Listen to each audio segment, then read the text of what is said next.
The autumn rain drummed against the windows of the Philadelphia courthouse as 10-year-old Maya Chun sat rigidly in the back seat of her mother's Honda Accord. Her small hands were clenched into tight fists, her knuckles white with tension as she stared at the imposing limestone building that seemed to tower over the busy streets like a fortress of justice. Today was October 15th exactly, 6 months and 3 days since the night that had stolen her voice and shattered her world into a million irreparable pieces. Maya's mother, Dr. Linda Chun, glanced at her daughter through the rearview mirror, her heart breaking at the sight of the once vibrant child who had become a shadow of herself. Linda remembered when Maya used to chatter endlessly about her day at school, telling animated stories about her friends and teachers, laughing at her own silly jokes. Now, Maya communicated only through nods, head shakes, and hastily scrawled notes on a small pad she carried everywhere. The silence had become so profound that even Maya's younger brother Tommy had stopped trying to engage her in conversation. "We're here, sweetheart," Linda whispered gently, her voice barely audible over the rain. Maya's father, immigration attorney, David Chun, reached back from the passenger seat to squeeze his daughter's shoulder, a gesture that once would have earned him a bright smile, but now only elicited a barely perceptible nod. The family had spent countless hours in therapy sessions, medical consultations, and legal preparations leading up to this moment.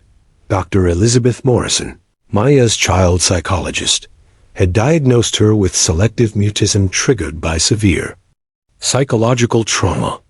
The condition had rendered Maya completely unable to speak in any public setting, though she occasionally whispered single words to her parents in the safety of their home. Even those precious moments had become increasingly rare as the trial date approached. As they stepped out of the car, Maya's legs felt like lead weights. The courthouse steps seemed impossibly steep, and each footfall echoed ominously in her ears. Her parents flanked her protectively, but Maya felt utterly alone despite their presence. The media circus surrounding Detective Rick Sullivan's corruption trial had drawn reporters from across the nation, and camera flashes began popping the moment Maya's family emerged from their vehicle. "Maya, can you tell us how you're feeling today?" shouted a reporter from Channel 6 News. "Will you be able to testify against Detective Sullivan?" called another. Maya's breathing became shallow and rapid. The world around her started to blur as panic crept up her throat like a living thing. Her father immediately shielded her from the cameras while her mother whispered soothing words. But Maya felt herself slipping back to that horrible night 6 months ago. It had been a warm April evening when Maya had snuck out of her bedroom to retrieve her forgotten homework from her uncle's car parked in their driveway. Uncle James was more like a big brother to Maya, only 15 years older than her, and recently graduated from Temple University. He lived in their basement apartment while saving money for law school, just like her parents had done years earlier when they immigrated from Taiwan. What Maya witnessed that night would haunt her forever. Through the rain-streaked windshield, she had watched in frozen horror as Detective Rick Sullivan, a family friend who had attended countless barbecues and birthday parties at their home, deliberately planted a small plastic bag in Uncle James's glove compartment. Sullivan had been their neighbor for 3 years, the man who always waved cheerfully from his front porch, who brought them fresh tomatoes from his garden, who had even helped Maya with her science fair project on fingerprinting. The betrayal cut deeper than any physical wound could have. Maya had believed that police officers were heroes, protectors of innocent people like her family. Seeing Sullivan frame Uncle James for drug possession had shattered every foundation of trust and safety in her young world. When Sullivan discovered the planted drugs during a routine traffic stop 20 minutes later, Maya knew she was the only witness to this monstrous lie. Now, 6 months later, Maya was the prosecution's star witness in a case that had rocked the Philadelphia Police Department to its core. District Attorney Lisa Park had personally assured the Chun family that Maya's testimony was crucial for securing Sullivan's conviction.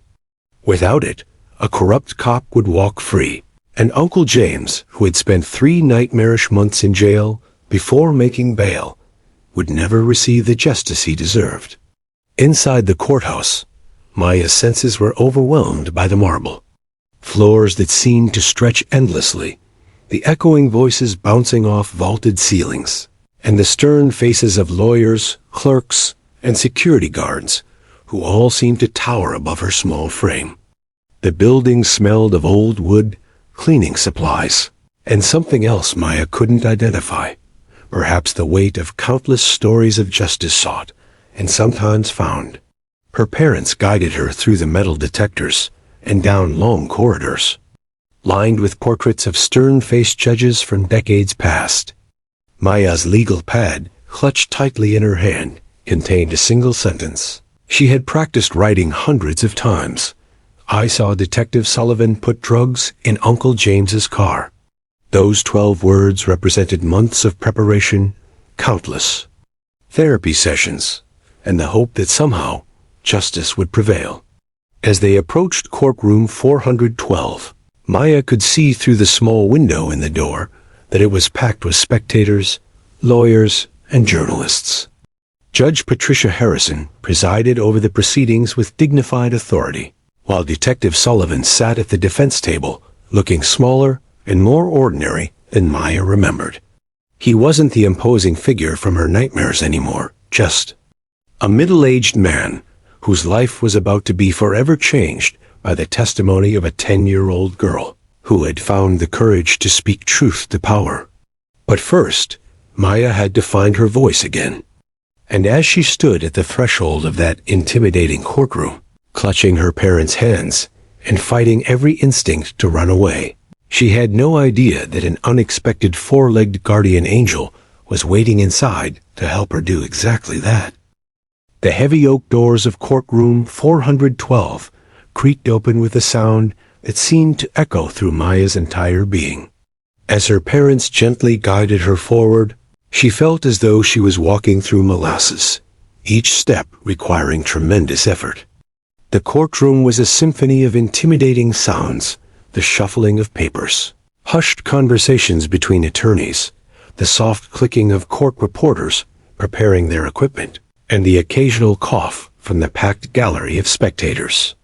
Maya's eyes darted frantically around the imposing space, taking in the rich mahogany paneling that seemed to absorb light rather than reflect it, the high ceiling with its ornate moldings that made her feel impossibly small, and the American flag hanging beside the Pennsylvania state flag behind Judge Harrison's elevated bench.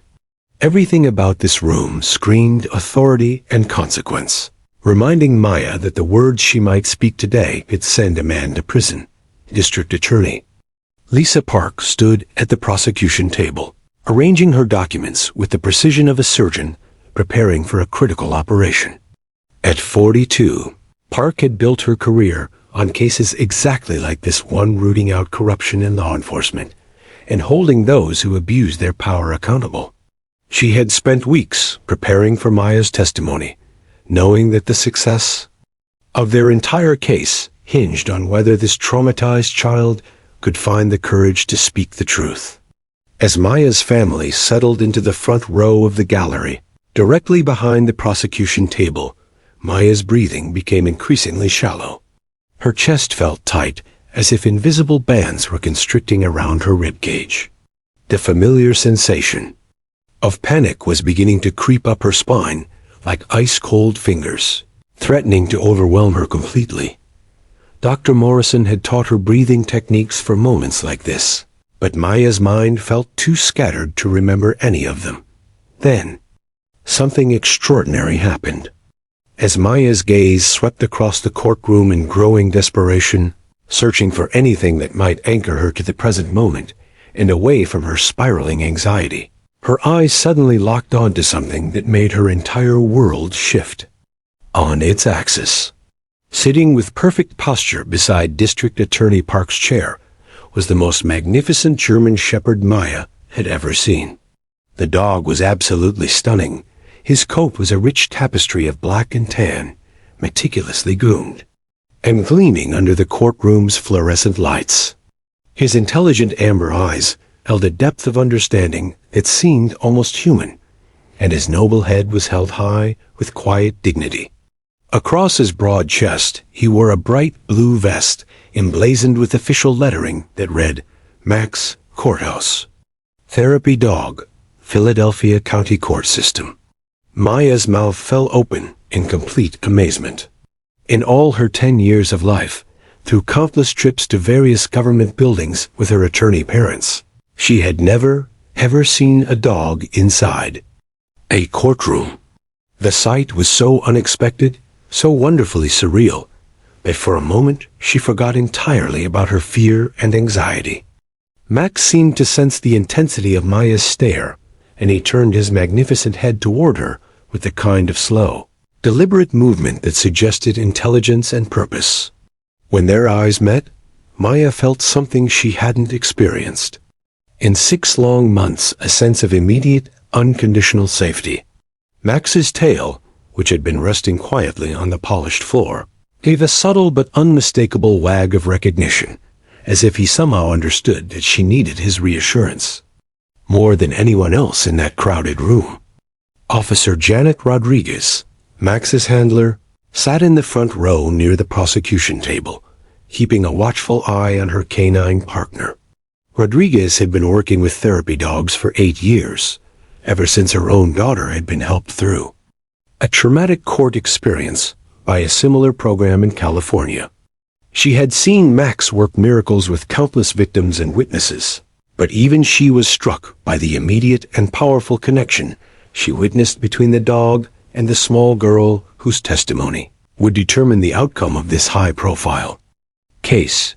District Attorney Park, following Maya's transfixed gaze, noticed the extraordinary moment unfolding. Park had specifically requested Max's presence for this trial, knowing that Maya's selective mutism posed their biggest challenge.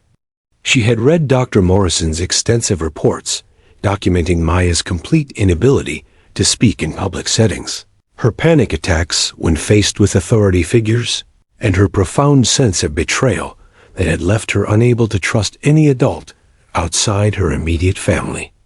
The defense attorney, Robert Nash, sat at his table beside Detective Sullivan, completely oblivious to the silent drama occurring just feet away.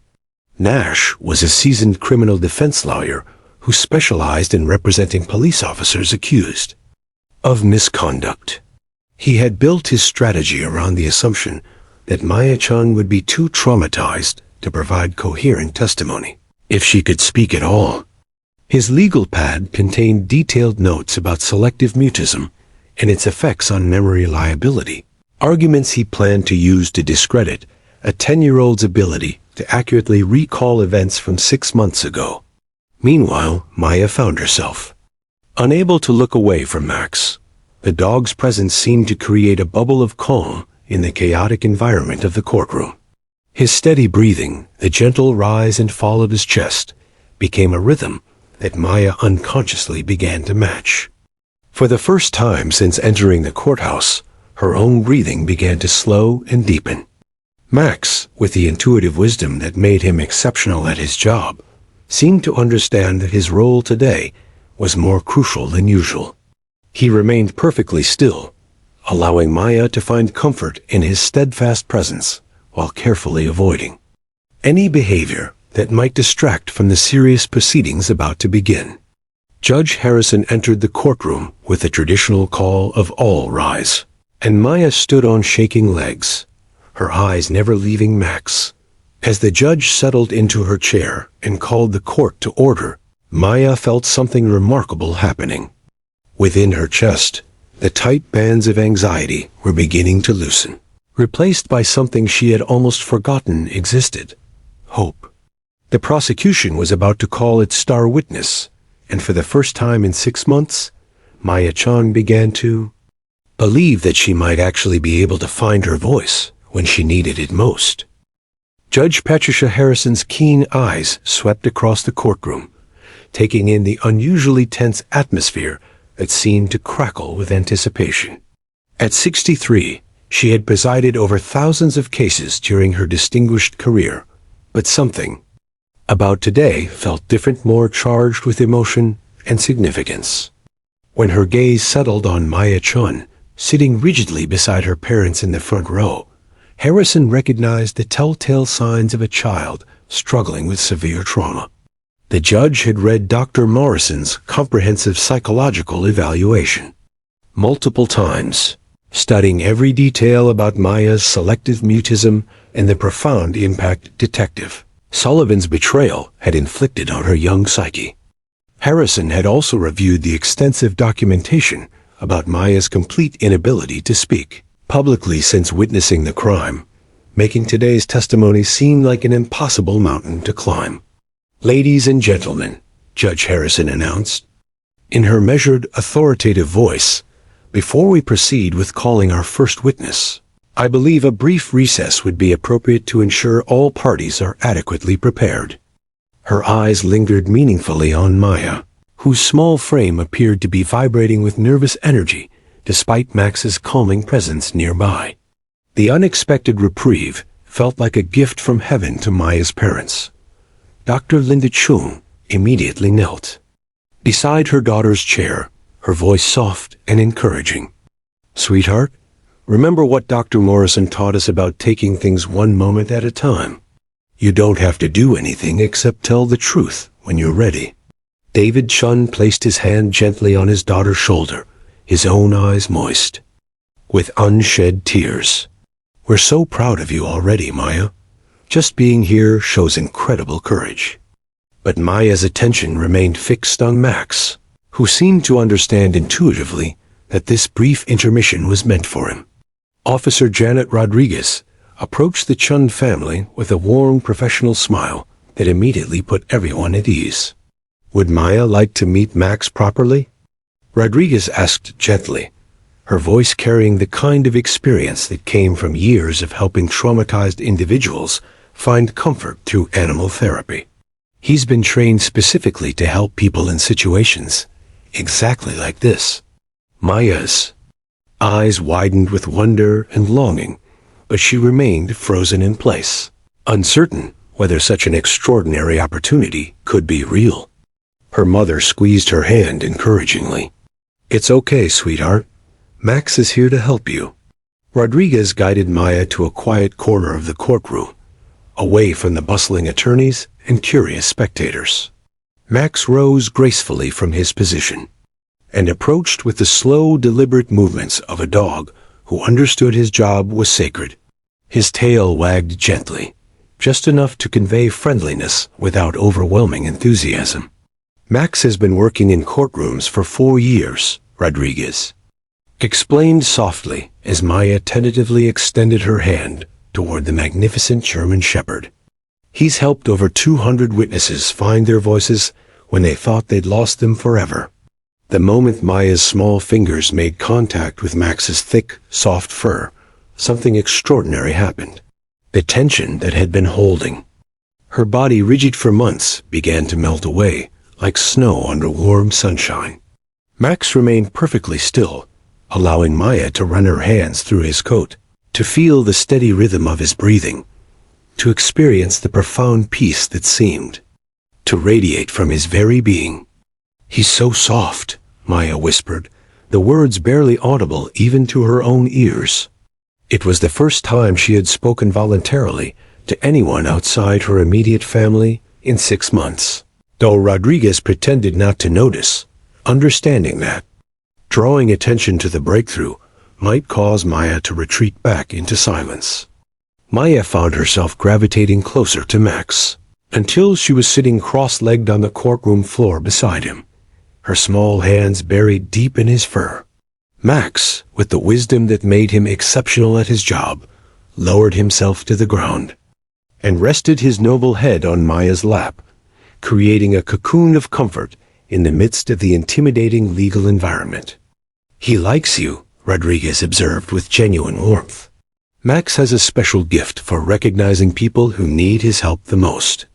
As Maya continued to pet Max, she began to whisper softly to him words that no one else could hear, but which seemed to flow from some deep reservoir of trust that the therapy dog had somehow unlocked. She told him about Uncle James, about how scared she had been, about the nightmares that visited her every night since witnessing Detective Sullivan's betrayal. Max listened with the infinite patience that only dogs possess, his amber eyes reflecting understanding and acceptance that required no judgment or response. In his presence, Maya felt safe enough to remember that she was not just a victim, but a brave girl who had witnessed something terrible and now had the power to help make it right. District Attorney Park watched this remarkable interaction from across the courtroom, feeling her first genuine hope that their case might succeed. She had prosecuted dozens of corruption cases, but never had she encountered a witness whose testimony was simultaneously so crucial and so uncertain. Meanwhile, Detective Sullivan sat at the defense table, stealing glances at the young girl whose words would determine his fate. For the first time since his arrest, Sullivan felt the full weight of what his actions had cost, not just his own career and freedom, but the innocence and voice of a child who had trusted him. Defense attorney Robert Nash observed Maya's interaction with Max with growing concern. His entire strategy had been built around the assumption that Maya would be too traumatized to provide coherent testimony. Seeing her obvious comfort with the therapy dog suggested that his carefully prepared arguments about selective mutism might prove ineffective. As the recess drew to a close, Maya looked up at Rodriguez with eyes that held more clarity and determination than they had shown in months. "Will Max stay with me when I have to talk?" she asked, her voice still barely above a whisper, but unmistakably present. "He'll be right there," Rodriguez promised. "Max never leaves anyone who needs him." Judge Harrison called the court back to order, and Maya returned to her seat with Max positioned nearby, his steady presence serving as an anchor in the storm of emotions that lay ahead. For the first time since entering the courthouse, Maya Chun began to believe that she might actually be able to find her voice when justice needed it most. The courtroom fell into absolute silence as Judge Harrison's voice resonated through the chamber with ceremonial gravity. "The prosecution may call its first witness." District Attorney Lisa Park rose from her chair with the fluid confidence of someone who had delivered this moment thousands of times before, yet today felt monumentally different. Her voice carried across the hushed courtroom like a bell tolling the beginning of something historic. "Your Honor, the people call Maya Chun to the stand." Maya's heart hammered against her ribcage with such force that she was certain everyone in the courtroom could hear it. The walk from her seat to the witness stand felt like traversing an ocean, each step requiring tremendous courage as dozens of eyes followed her movement. Her parents' encouraging smiles provided some comfort, but it was Max's steady amber gaze that gave her the strength to keep moving forward. As Maya approached the witness stand, Bailiff Thomas Murphy, a gentle giant of a man who had worked courthouse security for 15 years, offered his hand to help her up the 2 steps to the elevated chair. His kind eyes and soft smile reminded Maya that not all authority figures were threats, some were protectors who wanted to help her succeed.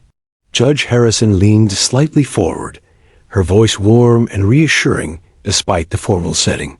"Maya, before we begin, I want you to know that this court recognizes how difficult this must be for you. Take all the time you need, and remember that everyone here wants you to feel safe and comfortable." Maya nodded, her throat feeling dry as desert sand. From her elevated position, she could see Max positioned perfectly within her line of sight, his professional vest gleaming under the courtroom lights. Officer Rodriguez had strategically placed him where Maya could easily make eye contact whenever she needed reassurance, and Max seemed to understand his assignment completely, sitting with perfect posture and unwavering attention focused on the young witness. District Attorney Park approached the witness stand with deliberate, non-threatening movements, her voice gentle yet clear enough to carry to every corner of the packed courtroom. "Maya, I know this is scary, but I want you to remember that you're safe here, and you're helping ensure that the truth is told. Can you state your name for the record?" Maya's lips parted, but no sound emerged. She tried again, focusing on Max's encouraging presence, and managed to whisper, "Maya-chan," so softly that the court reporter had to strain to catch the words. "And how old are you, Maya?" Park continued, maintaining the gentle tone that had taken weeks to perfect for this moment. 10, Maya responded, her voice gaining a fraction of strength as she settled into the rhythm of simple questions.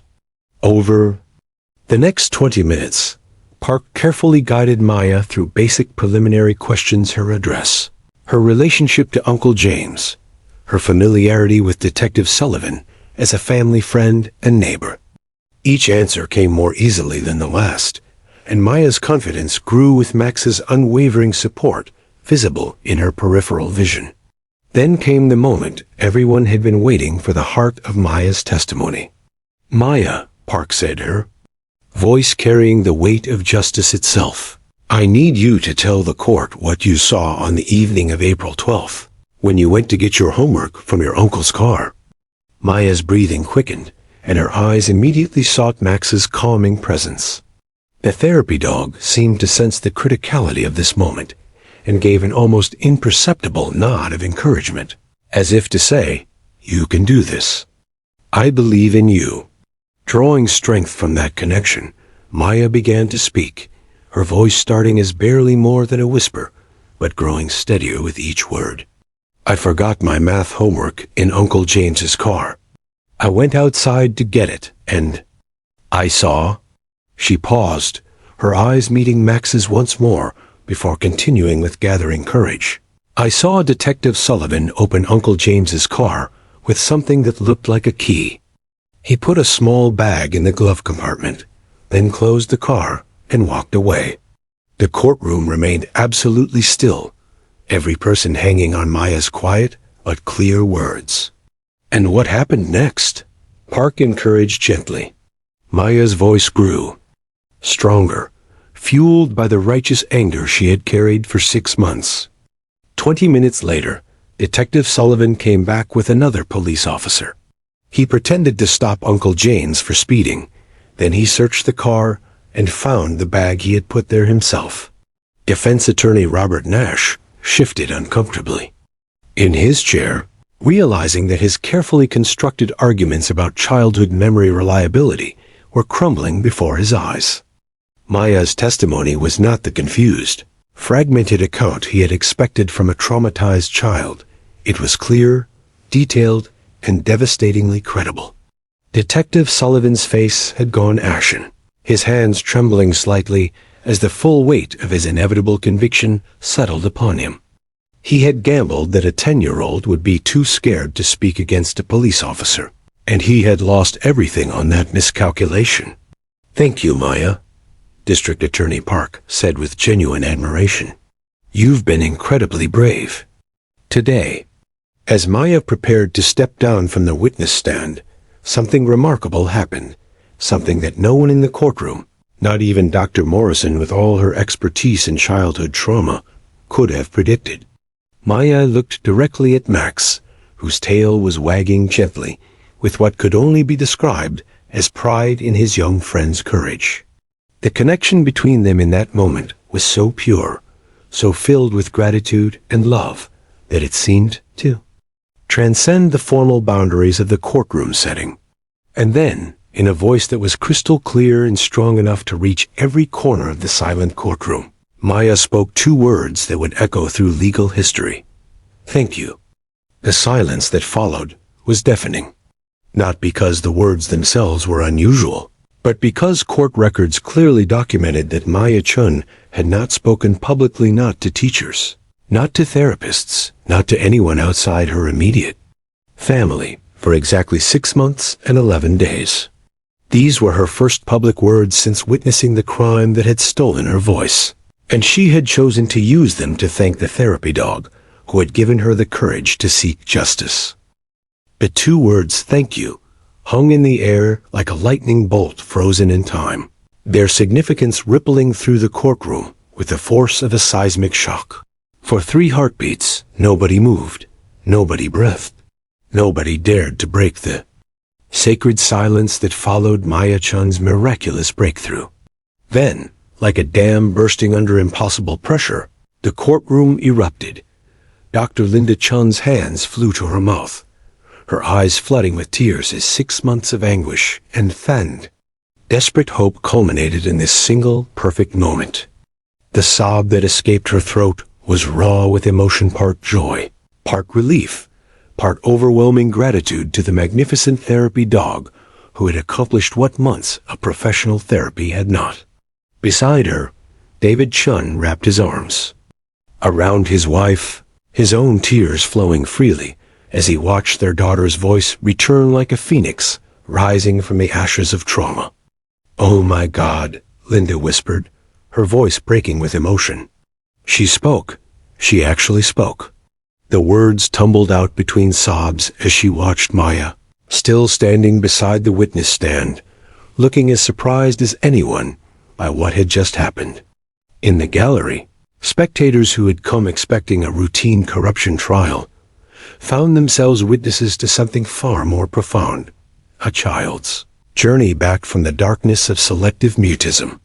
Veteran court reporter Patricia Williams, who had transcribed testimony in thousands of cases over her 30-year career, stopped typing entirely, her fingers frozen above her keyboard as tears blurred her vision.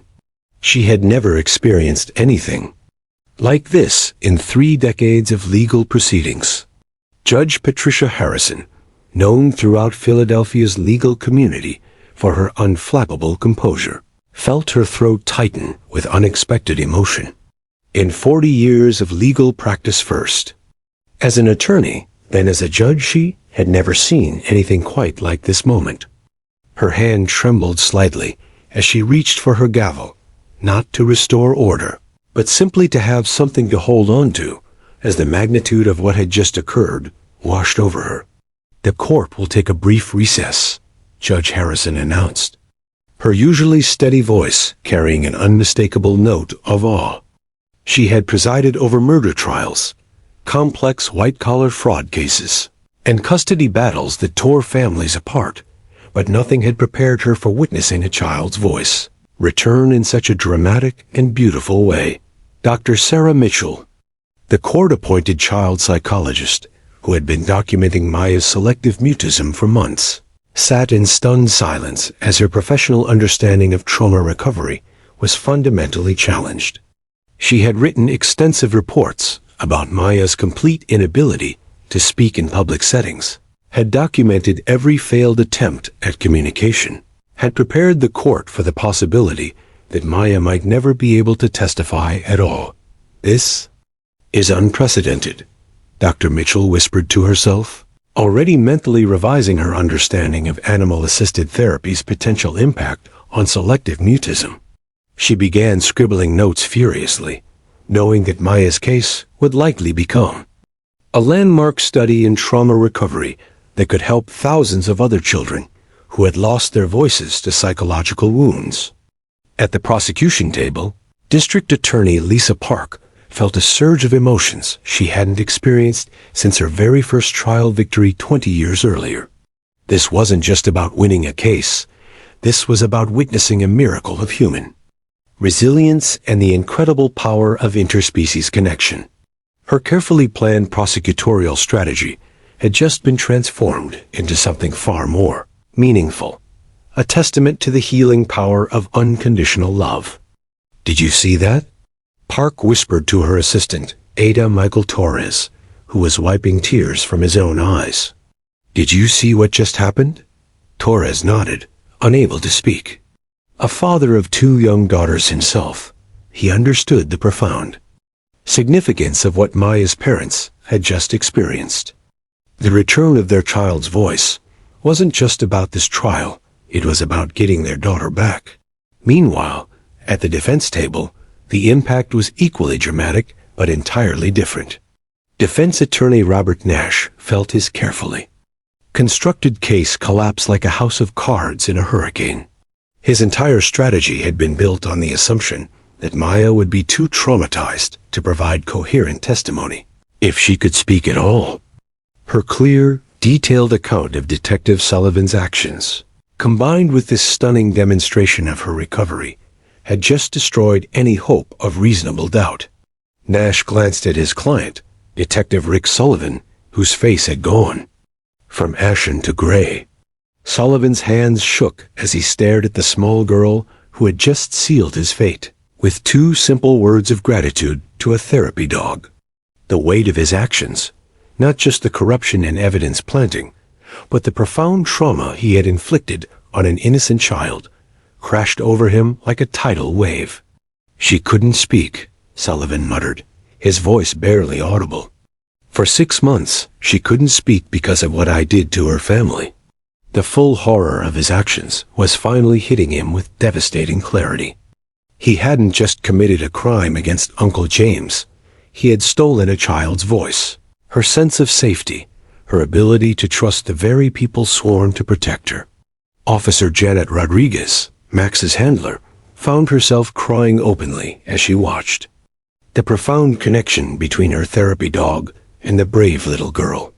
In 8 years of working with courthouse therapy animals, she had seen many breakthroughs, but nothing as dramatic or moving as this moment.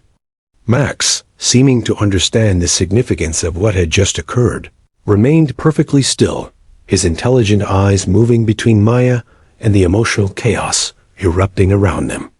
Across the courtroom, members of the media who had come to cover a routine police corruption trial were frantically updating their editors. This story had just transformed from local news to national headline material. The footage of Maya's breakthrough would be broadcast worldwide, inspiring countless other families dealing with childhood trauma to seek innovative therapies. In the middle of all this emotional chaos, Maya stood quietly beside the witness stand, looking somewhat bewildered by the intense reaction her simple words of gratitude had triggered. She looked to Max for reassurance, and the therapy dog's tail wagged gently, as if to say, "You did perfectly. You found your voice, and now everything is going to be okay." As Judge Harrison prepared to call the court back to order, everyone in courtroom 412 understood that they had just witnessed something extraordinary. Not just the prosecution of a corrupted police officer, but the miraculous return of a child's voice and the beginning of her journey back to wholeness. The 30-minute recess that followed Maya's breakthrough felt like a lifetime compressed into mere moments. In Conference Room B, just down the hall from Courtroom 412, Detective Rick Sullivan sat across from his attorney Robert Nash, the weight of inevitable justice pressing down on him like a physical force. The fluorescent lights hummed overhead, casting harsh shadows on Sullivan's face as he stared at his trembling hands. "Rick, we need to talk about a plea agreement," Nash said quietly, his voice carrying the resignation of a man who had just watched his defense strategy evaporate before his eyes. Maya's testimony was devastating enough, but her breakthrough moment. No jury in America would acquit you after seeing that child find her voice to tell the truth about what you did to her family. Sullivan's 47-year career in law enforcement flashed before his eyes. Academy graduation, his first patrol beat, commendations for bravery, community service awards, the respect of his peers and neighbors. All of it was crumbling like sand castles before an incoming tide, and the worst part was knowing that he had brought this destruction entirely upon himself. "That little girl couldn't speak for 6 months because of me," Sullivan whispered, his voice breaking with the full realization of his actions' consequences. "I didn't just plant evidence on James Chun. I stole a child's voice. I made her afraid to trust any police officer ever again." The detective's shoulders shook as 23 years of suppressed guilt finally found its voice. This wasn't his first time planting evidence, though it would certainly be his last. Over the past 3 years, Sullivan had fabricated evidence in at least a dozen cases, driven by a toxic combination of laziness, pressure to close cases, and a growing sense that the ends justified any means. But none of his previous victims had been a 10-year-old girl who looked up to him as a family, friend, and protector. Meanwhile, in the courthouse lobby, news of Maya's miraculous breakthrough was spreading like wildfire. Channel 6 News reporter Jennifer Walsh was broadcasting live updates to a growing national audience, her usually composed demeanor barely containing her own emotion as she described witnessing a child's voice return in such a dramatic fashion. What we've just seen in Courtroom 412 goes far beyond typical legal proceedings, Walsh reported, her voice carrying across television screens throughout the Philadelphia metropolitan area and beyond. This is a story about trauma, healing, and the incredible bond between a therapy dog and a brave little girl who found the courage to speak truth to power. Social media exploded with hashtags like #MayAsVoice and #JusticeForMaya as video clips of her breakthrough moment went viral. Within hours, the Philadelphia County Court System's website crashed from traffic as people from around the world sought information about their therapy dog program. Donations began pouring in from strangers who had been moved by Maya's story, eager to support similar programs that could help other traumatized children find their voices. Back in the courthouse, District Attorney Lisa Park was fielding calls from her superiors, media outlets, and other prosecutors around the country who wanted to learn more about the innovative use of therapy animals in high-stakes trials. But Park's attention remained focused on the Chun family, who sat together in the witness waiting room, still processing the magnitude of what had just occurred. "Maya, how do you feel?" Dr. Linda Chun asked her daughter gently, studying her face, for any signs that the emotional intensity of the morning might have triggered a setback. Maya looked thoughtful for a moment, then answered in a voice that was still quiet but unmistakably present. "I feel ... lighter, like something heavy that was sitting on my chest for a really long time finally went away." She paused, then added, with a small smile, "Max helped me remember that not all grown-ups want to hurt kids. Some of them, like the people here, want to help make things better." David Chun exchanged a meaningful look with his wife. Their daughter wasn't just getting her voice back, she was beginning to rebuild her shattered trust in the adult world, one conversation at a time. In another part of the courthouse, Uncle James Chun sat with his own attorney, Marcus Williams, watching news coverage of his niece's testimony on Williams' tablet. James had spent 3 nightmarish months in Philadelphia County Prison before making bail, surrounded by actual criminals who viewed him with suspicion for his alleged drug dealing. The experience had nearly broken him, costing him his job, his savings, and his faith in the justice system that was supposed to protect innocent people. "She did it," James whispered, tears streaming down his face as he watched Maya's breakthrough moment replayed on the news. "She found her voice to save me." The weight of gratitude he felt toward his 10-year-old niece was almost overwhelming. Maya had sacrificed her own peace of mind to ensure that the truth came to light, and now justice was finally within reach. By 2:30 p.m., less than 2 hours after Maya's testimony, Detective Sullivan had signed a comprehensive plea agreement that would change the trajectory of multiple criminal cases. The deal included guilty pleas to corruption, evidence tampering, civil rights violations, and perjury charges that would result in a recommended sentence of 5 to 7 years in federal prison, complete forfeiture of his pension, and permanent disqualification from law enforcement. More importantly, Sullivan's confession triggered a massive internal investigation that would eventually expose the evidence planting scheme he had been operating for years. 12 other cases involving planted evidence would be overturned, resulting in the release of 6 innocent people who were still serving prison sentences based on Sullivan's fabricated evidence. Judge Harrison reconvened court at 3 p.m. to a packed gallery that now included representatives from news outlets across the country. When Sullivan formally entered his guilty plea, his voice was barely audible, choked with shame and remorse. The man who had once commanded respect as a decorated police officer now stood broken before the court, facing the consequences of betraying everything his badge was supposed to represent. As the gavel fell on Sullivan's conviction, Maya sat in the gallery holding Max's leash, the therapy dog having been officially assigned to stay with her through the remainder of the proceedings. Her voice might have returned, but her journey toward complete healing was just beginning, and Max would be there every step of the way.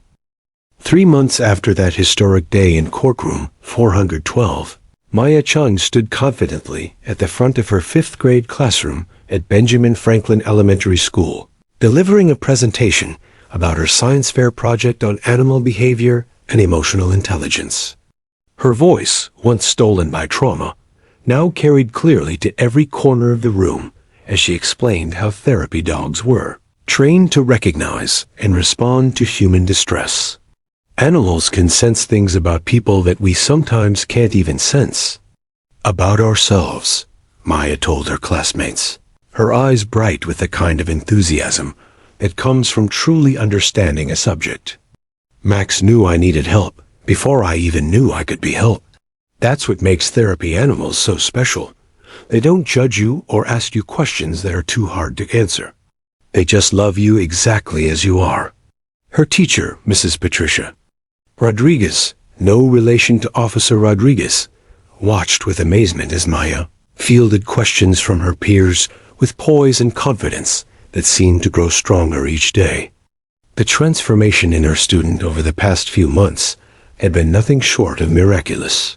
Maya had not only returned to her academic studies with renewed vigor, but she had also joined the school's debate team, made several new friends, and even volunteered to help younger students who were struggling with their own challenges.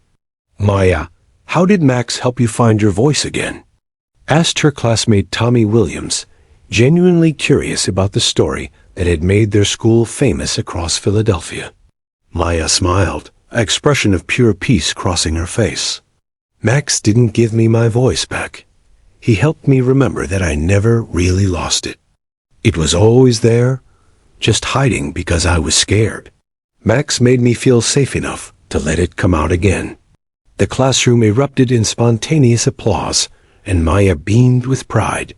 Just 3 months earlier, she couldn't have imagined standing in front of people and speaking so openly about her experiences. Now, she was becoming a powerful advocate for other children who had lost their voices to trauma. After school that day, Maya walked through the front door of her family's home to be greeted by an enthusiastic golden blur of fur and joy. Hope, their newly adopted golden retriever puppy, had been a surprise gift from Uncle James as a way of showing his gratitude for Maya's courage in testifying on his behalf. While Hope would never replace Max in Maya's heart, the puppy had become her constant companion and a daily reminder that healing comes in many forms. "How was school today, sweetheart?" Dr. Linda Chun asked as she watched her daughter scratch behind Hope's ears. The anxiety that had consumed Linda for months after Maya's trauma had gradually been replaced by a profound sense of gratitude and wonder at her daughter's resilience. "I gave my presentation about therapy dogs," Maya replied, settling onto the couch with Hope curled in her lap. "Mrs. Rodriguez said it was one of the best presentations she's ever heard from a 5th grader. She thinks I should enter it in the district-wide science fair." David Chun looked up from his laptop, where he had been working on a pro bono immigration case, and smiled at his daughter. "That's wonderful, Maya.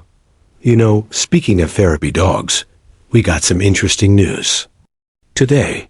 Maya's eyes lit up with curiosity. "What kind of news?"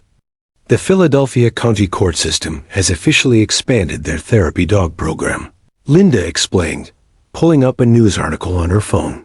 "They're adding 7 more dogs to work with witnesses and victims, and they're crediting your breakthrough with Max as the inspiration for the expansion." Maya's face flushed with pride, but also with a deeper understanding of the impact her story had created. Does that mean other kids who are scared to talk will get help like I did? Exactly, David confirmed. And there's more. The program is being funded in part by donations that came in after people heard about your testimony. People from all over the world sent money to help make sure other children could have the same kind of support you received from Max. The significance of this news wasn't lost on Maya.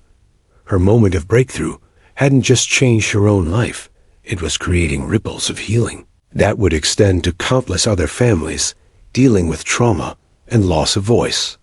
That evening, the Shun family received an unexpected phone call that would further transform their understanding of Maya's impact. Dr. Sarah Mitchell, the court-appointed psychologist who had documented Maya's selective mutism, was calling to share some remarkable news.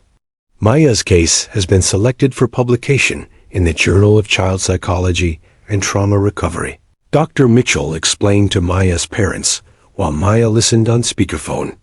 Her breakthrough represents a significant advancement in our understanding of how animal-assisted therapy can help children overcome selective mutism. We're hoping that publishing her story will encourage more courts and therapeutic programs to incorporate therapy animals in their work with traumatized children. Maya felt a warm sense of purpose wash over her. The worst experience of her life was being transformed into something that could help other children who were struggling with similar challenges. The conversation took an even more exciting turn. When Dr. Mitchell continued, "There's something else. Maya, the International Association of Animal-Assisted Therapy has invited you to speak at their annual conference in Chicago next month. They want to hear directly from you about how Max helped you find your voice." Maya's eyes widened with excitement and a touch of nervousness. "You mean I would talk to grown-ups who work with therapy animals?" "That's exactly what it means," Dr. Mitchell confirmed. "Your story has inspired professionals all over the world who work with traumatized children. They want to learn from your experience so they can help other kids more effectively." As Maya processed this incredible opportunity, she realized that her journey from silence to voice had become something much larger than her own healing. She was becoming a bridge between the world of childhood trauma and the world of therapeutic healing, showing adults how to better understand and support children who had lost their ability to trust and communicate. That night, as Maya lay in bed with hope curled up beside her, she thought about Max and how their brief but powerful connection had changed not just her life, but potentially the lives of thousands of other children she would never meet. Her voice, once stolen by betrayal and fear, had become an instrument of hope and healing that would echo far beyond the walls of Courtroom 412. 2 years later, on a crisp November morning in Washington, D.C., 12-year-old Maya Chun walked through the marble corridors of the Hart Senate office, building with the same confidence she had once reserved only for her own bedroom. Beside her, now graying slightly around the muzzle, but still magnificent, walked Max, officially retired from courthouse duty, but permanently assigned as Maya's emotional support animal for her advocacy work. Today marked the culmination of an extraordinary journey that had begun with 2 whispered words of gratitude in a Philadelphia courtroom and was now reaching the highest levels of American government. Maya was about to become the youngest person in U.S. history to testify before the Senate Judiciary Committee about criminal justice reform, specifically advocating for federal funding of courthouse therapy animal programs nationwide. As they approached the hearing room, Maya's parents, David and Linda Chun, walked alongside their daughter with expressions of profound pride mixed with amazement at how far their family had traveled from those dark months of Maya's selective mutism. David carried a leather briefcase containing letters from over 300 families whose children had been helped by therapy animal programs inspired by Maya's story, while Linda held a thick folder of research studies documenting the measurable benefits of animal-assisted therapy in legal proceedings. The Senate hearing room was packed with an unusual mix of spectator senators and their staff members, child psychologists, therapy animal handlers, law enforcement officials, and dozens of families who had been personally impacted by Maya's advocacy over the past 2 years. At the witness table, Maya took her seat with Max, positioned beside her chair, his blue therapy vest now bearing additional patches, recognizing his service to the Philadelphia court system and his role in advancing animal-assisted therapy nationwide. Senator Elizabeth Warren of Massachusetts, serving as committee chair, opened the hearing with remarks that acknowledged the historic nature of Maya's testimony. Today we have the privilege of hearing from someone who has transformed personal trauma into a powerful force for justice and healing. Maya Chun's story reminds us that sometimes the smallest voices carry the most important messages.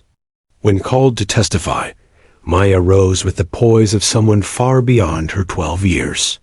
She had delivered this presentation dozens of times over the past 2 years to state legislatures, psychology conferences, law enforcement training academies, and university research symposiums, but speaking to the United States Senate still felt momentous. Senators, my name is Maya Chun, and when I was 10 years old, I lost my voice for 6 months after witnessing a police officer plant drugs in my uncle's car. Maya began, her clear voice carrying to every corner of the hearing room. I couldn't speak to my teachers, my therapists, or anyone outside my family. I was trapped in silence by trauma and betrayal. She paused, reaching down to touch Max's head for the reassurance that had become second nature over their years together. But then I met Max, and everything changed. This therapy dog didn't just help me find my voice again.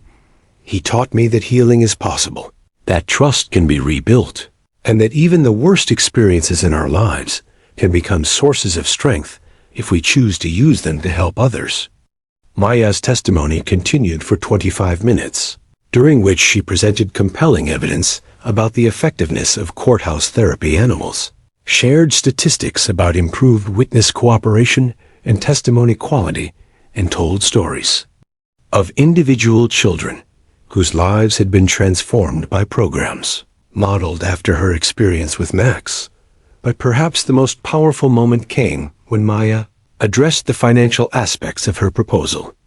The Maya's Voice Act that we're asking you to support would provide federal grants, totaling $50 million over 5 years to establish therapy animal programs in courthouses across America. That might sound like a lot of money, but it's actually less than the cost of keeping 100 innocent people in prison for a single year. And we know that better witness testimony helps ensure that innocent people don't get convicted in the first place.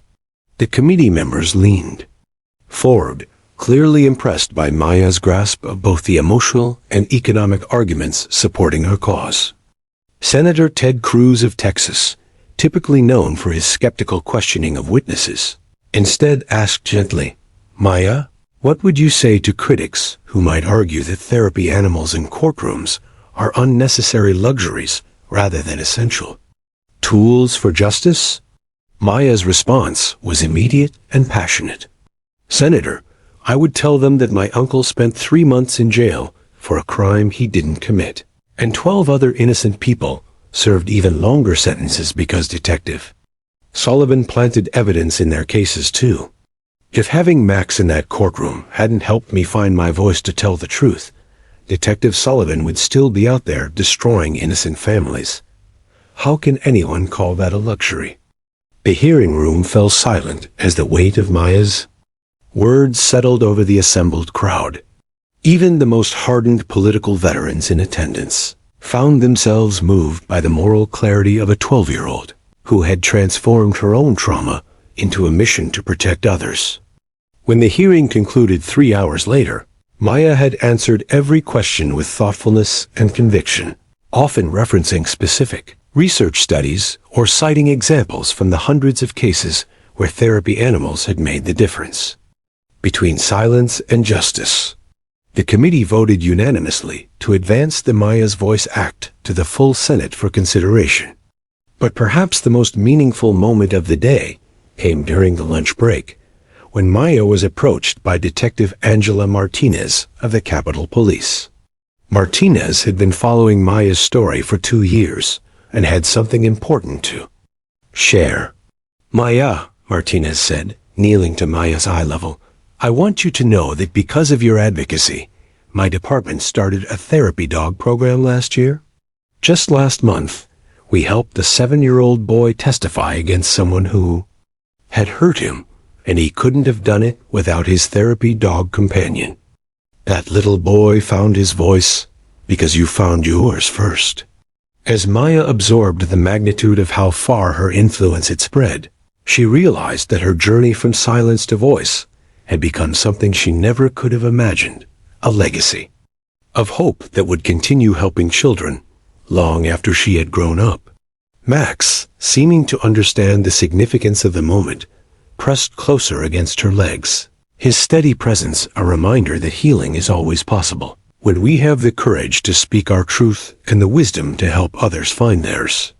The Maya's Voice Act passed the Senate 2 months later by a vote of 94-6, ensuring that Maya's breakthrough in Courtroom 412 would continue creating ripples of justice and healing across America for generations to come.